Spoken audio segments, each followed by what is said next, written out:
Hello, in this video I'm going to give a quick overview of the Salesforce news that happened in June of 2022. And I'm sorry if my voice sounds a little funny, I'm getting over a cold, so we're going to power through this. In this video I'm going to give a quick overview of the news and a couple of my own personal reflections on why these things are interesting or how you might want to use them.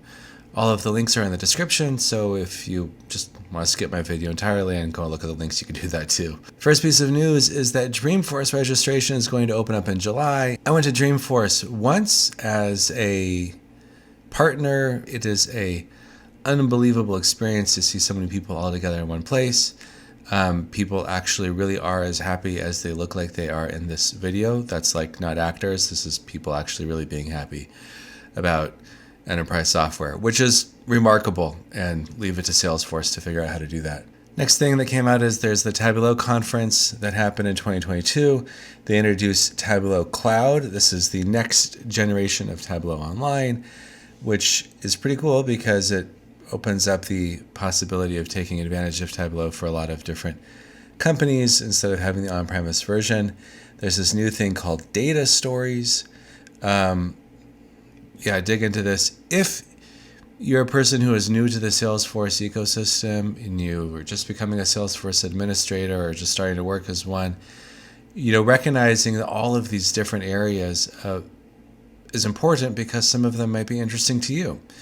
And if they are, these are all ways of specializing your skills and putting together and building a really interesting career. Slack announced some new ways of being able to work in Slack Huddles, which basically involves being able to start a huddle with multiple people and do a screen sharing, as we're seeing happening in this GIF, which is actually really fun because if you look closely at this, they don't really look like they're talking to each other,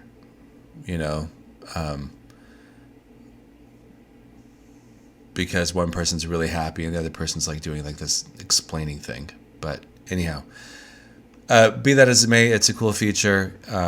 And helps people not to have to go to like Google Meet or something, but make everything happen in Slack, which is cool. Hopefully that could connect to workflows at some point, and that would be really exciting. MuleSoft Connect actually happened on the 29th and the 30th of June, but there's all these other videos that you could go back and see about MuleSoft.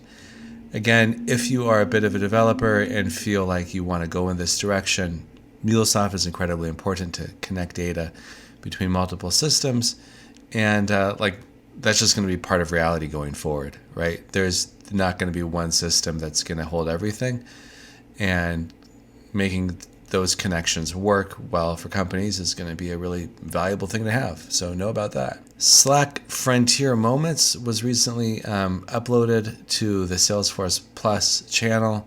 Lots of interesting new things that are happening inside of Slack. Slack, as I've said before, my personal opinion is that it's going to become the new user interface of Salesforce, probably where sales people, service marketers will spend most of their time, and it's just going to be like the administrators and developers that are actually going to be dealing in the back end, I think, of Salesforce. So understanding what's happening with Slack and how you could take advantage of that for your users is going to be super valuable. And finally, a new group got started called Commerce Trailblazers. And Commerce Cloud is a really big thing. And you don't really think about it so much because people think of Shopify and sort of the other big players in this space. But Salesforce has an offering for it too, like everything.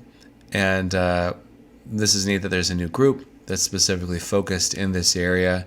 Selling stuff online, having web stores online is going to continue to be a growing huge space, and building some skills in this area is probably a good idea if that's the direction you want to take your career in. Well, that is the news from my perspective for Salesforce for June of 2022. Thanks for watching.